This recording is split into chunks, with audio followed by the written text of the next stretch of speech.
Have you ever, stumbled upon something online that just made you stop and think, wait, what just happened? Or maybe even, is this real? Oh, yeah. Those moments where things just feel a little off, Yeah. like you're seeing behind the curtain for a second, something you really can't explain right away. Exactly. And today, on the deep dive, we're going straight into that.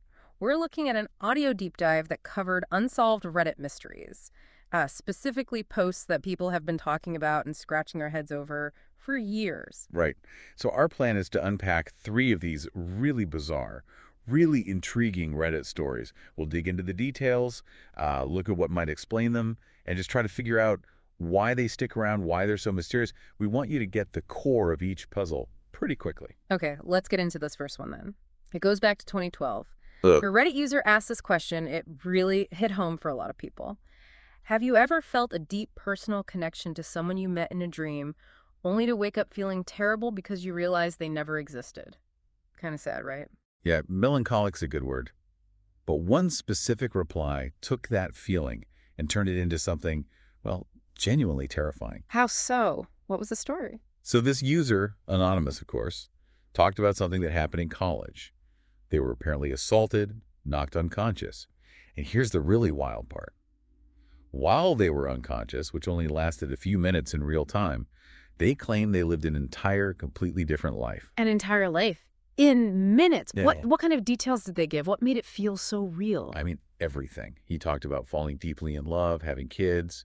He mentioned his son was like the absolute joy of his life, had a house, a job, felt happy, genuinely lived this life for what felt like years. It wasn't just, a quick dream sequence. It felt solid. Wow, that's hard to even imagine. So how did it fall apart? How did he realize this whole life wasn't actually real? It was something really small, almost mundane. He was just sitting on his couch, looked over at his lamp, and noticed it looked odd, Yeah. like inverted, he said. Still 3D, but just fundamentally wrong somehow. A lamp. And that was the trigger. What did he do then? He just stared at it. For days, apparently. Stopped eating, stopped going to work. His wife, in this dream life, eventually took the kids to her parents. Can you imagine the existential horror settling in? Oh my God. Then he finally said it out loud, just, the lamp wasn't real. Nothing was real. And boom, he woke up. A police officer was leaning over him, getting him to the hospital. Only minutes had passed. That is profoundly unsettling. Okay, so from a skeptical viewpoint, what are the immediate thoughts, the scientific questions? Well, first off, obviously it's anonymous. Mhm. A throwaway account, no hospital record shared, nothing verifiable, so you had to take it with a huge grain of salt. Right. But scientifically, it gets interesting. There's speculation about the pineal gland potentially releasing DMT, that's dimethyltryptamine, when the body thinks it's dying. DMT. I've heard it called the businessman's drug or something like that. Yeah, exactly. Yeah. Because users report these incredibly intense, complex experiences that feel like they last for ages, but they happen in just a few minutes of real time. So, you can trip and get back to work. Huh. Okay. And this ties into near-death experiences, NDEs. People often report very similar things during NDEs, as others do on DMT. So while, we have to be skeptical because of the source, Yeah. there's no hard science saying this couldn't happen, which leaves this really disturbing possibility just hanging there. So the idea that our perception of time could be so drastically warped that a few minutes could contain a lifetime's worth of experience, what does that imply? It really makes you question consciousness itself, right? The line between dream and reality. It suggests our brains might be capable of generating these incredibly rich worlds, maybe especially when under extreme stress or trauma, living that full life, feeling that joy, that love, and then having it just ripped away because a lamp looked weird. Sad. Yeah. Makes you want to check your own lamps, maybe. Yeah. Definitely gives you pause. Okay, moving from the mind's internal mysteries to something external and persistent. Our next story involves this eerie whistling sound. Comes from 2015, a user called BingBong1234 answered a question. What is the creepiest thing that has ever actually happened to you? His answer is, yeah, it's creepy. It really is. Yeah. He talked about the first time he heard it when he was only 8. He was out walking the dog late, like 11 p.m. with his mom. And they hear this whistling behind them. What kind of whistling? He described it as sort of like a bird, but inconsistent. Each whistle was a bit different, making it feel human. It went higher than lower. And his mom's reaction, he said she looked terrified and rushed them inside. That alone is pretty unsettling. Yeah, parents' fear is always potent, but it didn't stop there, did it? Not at all. Yeah. Fast forward years later, he's 24. And he actually catches the whistle on video. This is in Pierre, South Dakota. He and his girlfriend were watching fireworks July 4th. He got it on video. What does it show? Well, you hear someone paddling a canoe downstream on the river nearby. The boat stops maybe 20 meters off, and then this figure in the canoe whistles that exact same creepy tone at them. Hearing it on the recording, it definitely sends a shiver down your spine. Wow. Okay, so there's video evidence. What did other Redditors think? Any explanations? Lots of suggestions flew around, naturally, but nothing definitive. One interesting theory came up, though. Another user pointed out the whistle sounds very similar to a specific bird called the phoebe call of the black-capped chickadee. A chickadee. That would explain hearing it repeatedly over the years, I guess. It would. It's a plausible, mundane explanation. But the original poster pushed back, asking, why would a chickadee be hanging out in a canoe at night during fireworks? Yep. It doesn't quite line up with the specific video incident. That's a fair point. What else? Well, then you get the fake video theories. Some people noted inconsistencies, like the whistle apparently getting louder as the canoe moves further away in the video, which is physically odd. Okay. Or maybe something more folkloric. Exactly. People brought up El Silban, the whistler. He's this figure from Venezuelan legend, like a damn soul whose whistling signals death.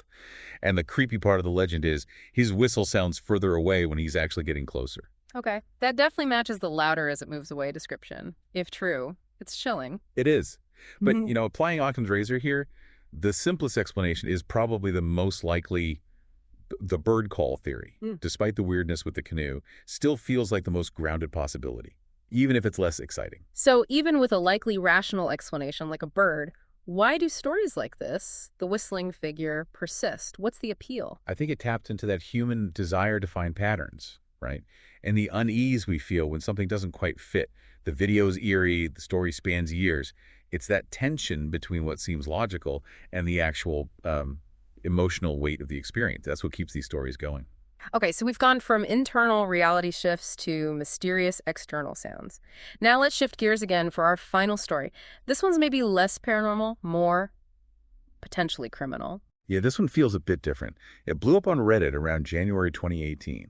A user named Crazy Potatoes was answering one of those Ask Reddit threads. What conspiracy theory do you 100% buy into and why? And their theory. That mattress firm, the big U.S. mattress retailer, was basically a front for money laundering. Okay, that sounds pretty out there. What was the reasoning? It was based on observation, really, just the sheer number of mattress firm stores, often ridiculously close to each other. The user mentioned seeing like 4 mattress firms all on each corner of an intersection once, and adding that the stores are almost always empty. It just begged the question, how could there possibly be that much demand for mattresses? Right, you don't buy mattresses that often, so that observation alone started it. Pretty much. But what made it really take off was the timing.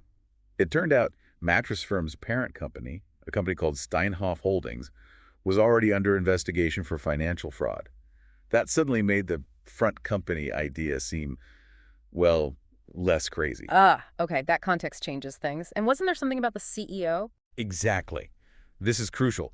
Just weeks after this Reddit theory went viral, Mattress Firm's CEO, Ken Murphy, and 2 other top executives suddenly resigned.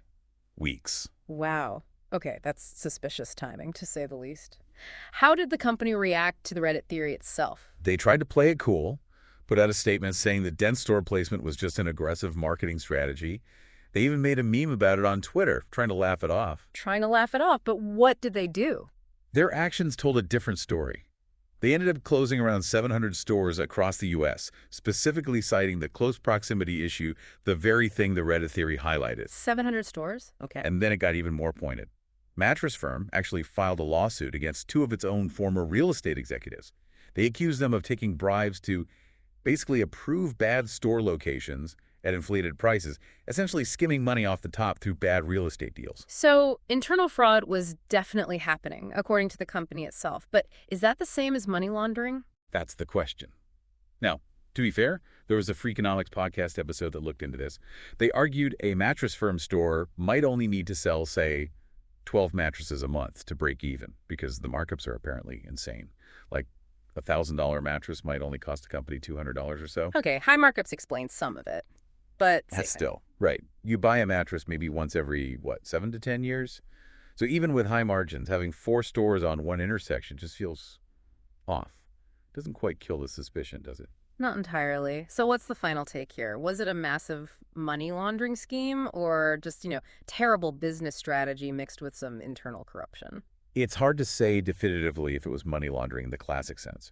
But given everything, the CEO resigning right after the theory blew up, the parent company's fraud issues, the internal lawsuit admitting to shady real estate deals, the mass store closures, it strongly suggests something illegal, or at least deeply unethical, was absolutely going on. It really shows the power of just observation, doesn't it? Crowdsourced observation in this case. Totally. An anonymous comment on Reddit sparked this massive conversation that seemed to correlate with, or maybe even accelerate, the uncovering of real corporate shenanigans. Yeah. It's kind of like Reddit acted as this huge distributed detective agency. From a weird dream to a weird whistle to potentially weird business, quite a journey through Reddit's unexplained corners. Yeah, it really covers a spectrum. We went from something deeply personal and possibly psychological to something potentially paranormal or folkloric, and ended up with something that smells like corporate crime. So recapping these three, the dream life, the whistling figure, and the mattress firm saga. It's tough, isn't it?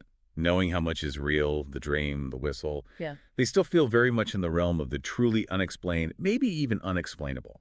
But that mattress firm case, while maybe not exactly what the original Reddit post claimed, it feels surprisingly grounded. The evidence points strongly towards something dodgy happening there. It really makes you think. As we've seen, places like Reddit are just overflowing with these kinds of stories, unexplained, terrifying, sometimes even criminal. It makes you wonder, doesn't it? What else is out there, hiding in plain sight online, just waiting for someone to notice and ask the right question?